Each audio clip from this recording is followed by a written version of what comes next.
So it's October of 2024. We are less than a month away from the next presidential election here in the United States.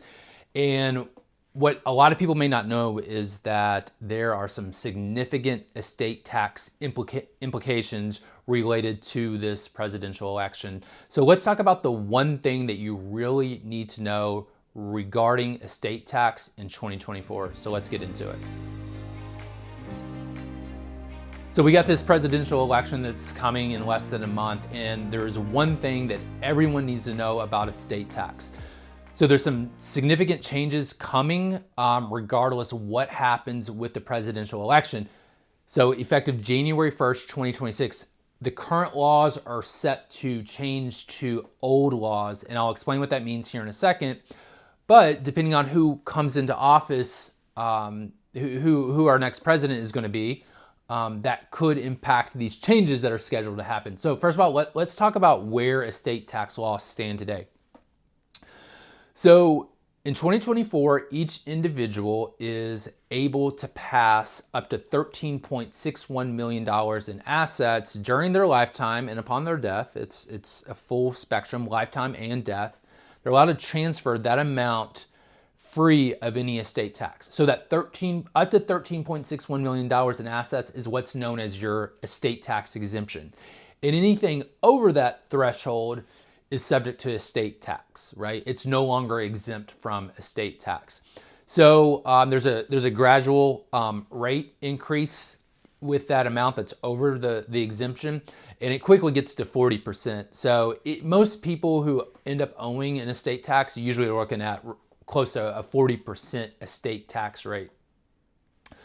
So last year it was under 13 million. It was, I think, about 12.9 million per person. One thing to add is married couples are allowed to pool their exemption together. So married spouses are able to use their entire exemption together. So if the first spouse who passes away didn't use any of their exemption, the surviving spouse can actually combine the unused exemption of the first spouse with the exemption of the second spouse. So a married couple can pass roughly over 27 million in assets, 27 million in assets during the lifetime. Okay, so that's where it stands today. Next year, it will be indexed for inflation, and so that amount goes up.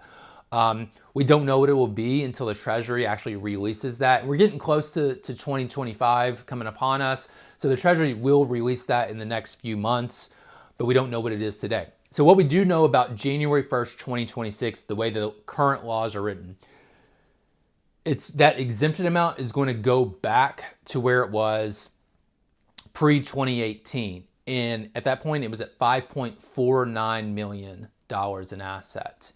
That amount is the baseline, and it's indexed for inflation. So they look at what inflation is, and then they'll tack on some dollars to that. So practitioners think that it'll probably be around 7.5 million per person when January 1st, 2026 rolls around, unless those tax laws are extended. So in 2017, the Trump administration passed what was called the Tax Cuts and Jobs Act of 2017, and that's what started extending or growing these exemptions.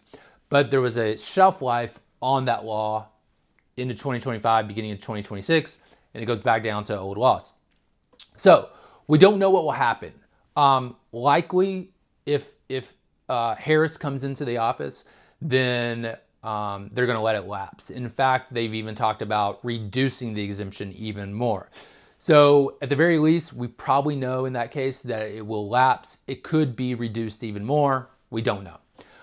If Trump comes back into office, then he could potentially extend those laws, right? And it continues to grow. We don't know for certain if that's what he would even do if he comes into office. Maybe he lets it lapse. We just don't know. But either way, we know that something will happen.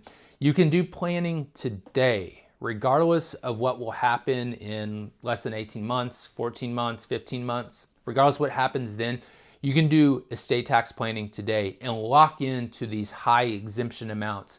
So even if it sunsets in 2026 and goes back down to 5.49 million, you won't be penalized if you gifted, transferred assets up to $13.61 million in 2024 or whatever it is in 2025. You're not gonna be penalized for having used those higher exemption amounts. So that's something to think about. But the big thing, the number one thing to know in 2024 related to estate tax is that it's going to significantly change in 2026.